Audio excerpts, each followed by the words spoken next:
I want to leave my partner of almost 15 years but I don't feel like I can. Does that mean I should just tough it out? Sorry for how long this post is, I didn't realize how much I had to say until I started typing it out. But I pretty much feel like I'm trapped in this relationship because his whole life is basically built around me, and I don't know how I'm supposed to just yank all that away from him when he hasn't even done anything to deserve being broken up with. But being stuck with a life that I don't think I want anymore because of a decision I made when I was 16 doesn't really feel fair to me either, so I really just don't know what to do. So the backstory is that I've been with Alex since we were both in our sophomore year of high school. Originally we just had a normal teenage relationship, but what ended up happening was that his parents had a really nasty divorce and weren't treating him right at home, plus he was scared that his dad was going to make him move out of town and have to transfer to a different school. So then our junior year I asked my parents if they would allow Alex to move into our house and they said yes. But after Alex was living with us it was basically like we were married. At the time it wasn't even that I wanted to break up with him, but I already knew that even if I had wanted to I couldn't because of how my parents would have acted after how much convincing it took to get them to let Alex move in. When we graduated high school I decided to go to college but Alex couldn't, so instead he got a job in the same city so that we could get an apartment together. We lived in that city until a couple of years after I graduated college, and then we moved a couple of times until we ended up in the city where we live now. The whole time in my 20s I guess I did feel kind of bad that I was missing out on some of the classic experiences of getting to go out with my friends and meet guys and all that, but it didn't seem like that big of a deal at the time, and I kept telling myself that I was just being silly or that it was normal to have those grass is greener thoughts. It didn't really start to feel like an actual problem until about 3 years ago when being in lockdown and spending all of our time together made me finally just start to notice that Alex and I are really different people than we were when we first got together. We still got along fine, but it felt more like we were roommates than being in a relationship, and I realized that if I met Alex now, I don't think I'd start dating him. But that still didn't seem like enough of a reason to break up over. It's not that I was unhappy with Alex or that things were bad. But I guess that's where the cracks started to show, and so for the last couple of years it's been in the back of my mind that maybe it was a bad idea to effectively get married so young. But I also kept thinking that the pandemic was hard on everyone and that eventually things would fade back to normal. But then this year a few other things have happened, that I don't necessarily want to get into in this post. But I've realized that I might actually be missing out on better things by just sticking with what's good enough. I was okay with the idea of staying with Alex when I didn't think I had a reason to not want to be with him, but now I feel like I do have a reason to want to break up with Alex. But I just don't know how I can do that to him when I know that I'm pretty much his only friend because I've made him move cities to come where I was getting a job, and my family is the only family that he really has at this point. And again, he hasn't even done anything except be the same person that he's always been, who isn't even a bad person and who I always used to like. So I just don't know what to do. I wish I could go back in time and tell myself not to date him, or at least not to have my parents move him into our house. But obviously that's not an option, so I'm hoping somebody can give me some advice. Is this just a normal thing you have to learn to deal with when you've been with someone for a long time and I just have to figure out how to get over it and move past it? Comment. It's that obvious. Reread your second to last paragraph. Leave him before you cheat. Which, if you're leaving because of someone else, you've already cheated. He deserves better. Fair, but I haven't cheated on Alex and I never would. After the incident with this other person that even made me start questioning my feelings about the relationship, I distanced myself from them because I'm not that kind of person. Look, relationships take work. I've been with my wife for 32 years. There have been dry spells. We work through them. Keep dating, communication is probably the most important, and keep up with the intimacy, not just sex. You need to have a heart-to-heart. They need to know. If you are calling it an incident, then to me, lines were crossed that could be taken as cheating.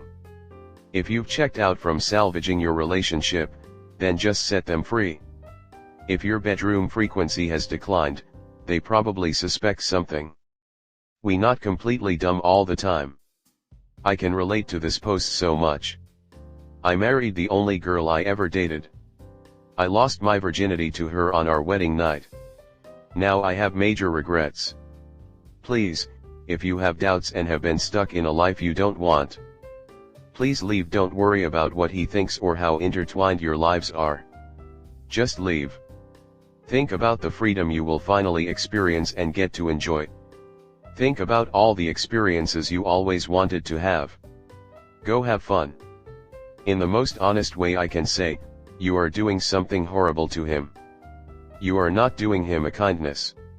You can't tough it out forever. You're already thinking you want to go and you're not even halfway through life. Eventually you will hate him enough to finally leave. How much more time are you going to waste? How much more of his life are you going to suck away? 2 years? 10? What if his true love is out there right now, right in front of his face, but he thinks you're the one, so he's letting her slip through his fingers? What if he meets someone new and they want 5 kids, but by then he's decided he's too old for even one? You're making all of these time-sensitive decisions for him right now by wasting the very time he would spend on them. Leave him now, drop this ruse, and let him live his real life. Let him find love. Have kids. Do whatever it is he wants to do, that he thinks you want to do with him. Set him free by setting yourself free. Next story 2. AITA for telling my wife that I would be perfectly capable of doing what she does. I have a wife and a daughter. I work in finance and my wife is a stay-at-home mom, as I earn sufficient for the both of us. My wife is a great Sam and takes great care of our house. I was lucky to buy a home as I earn well in a medium cost of living city. I love my wife, but she finds it humorous to say that I am incapable of doing household tasks.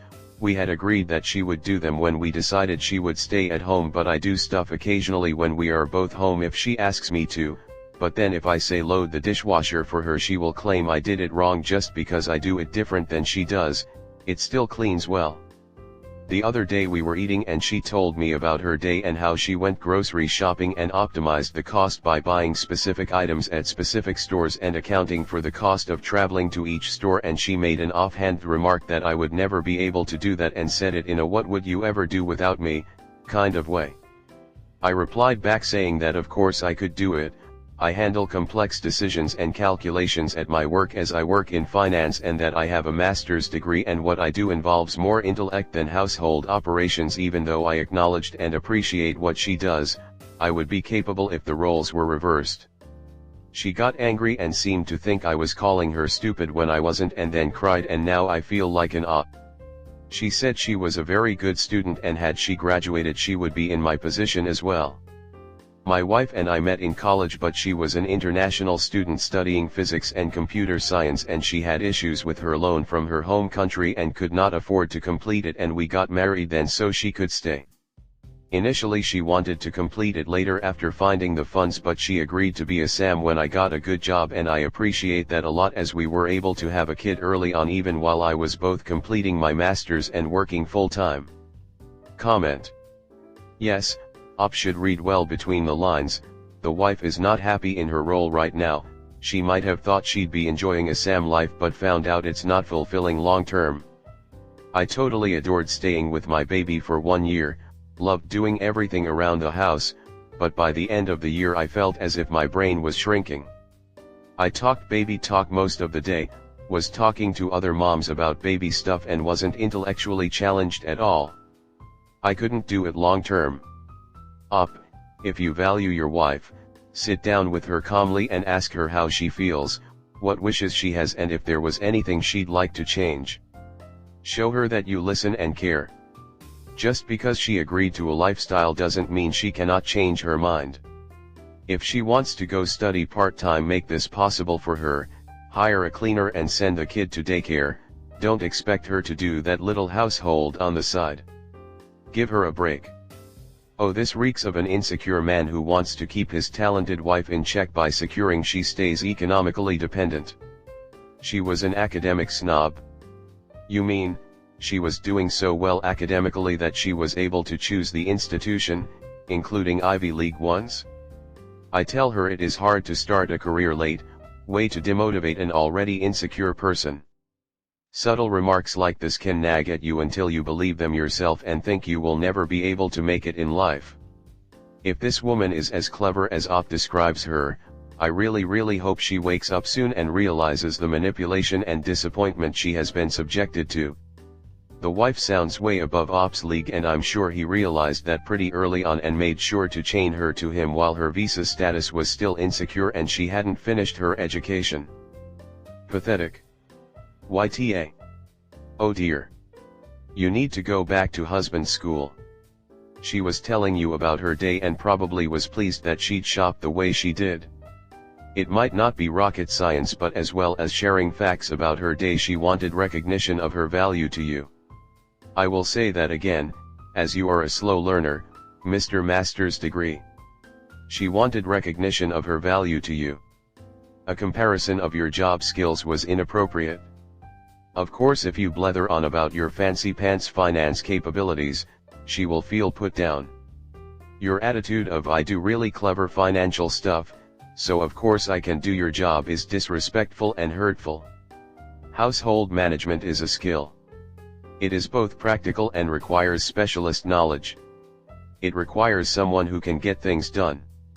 You just see the bit of the iceberg that sticks out above the water and you have no idea of how much organizational skill is going into your household. I suggest you apologize profusely, give her lots of hugs if she will have them, flowers, chocolates and a wild night in for her. And never disrespect what she does ever again.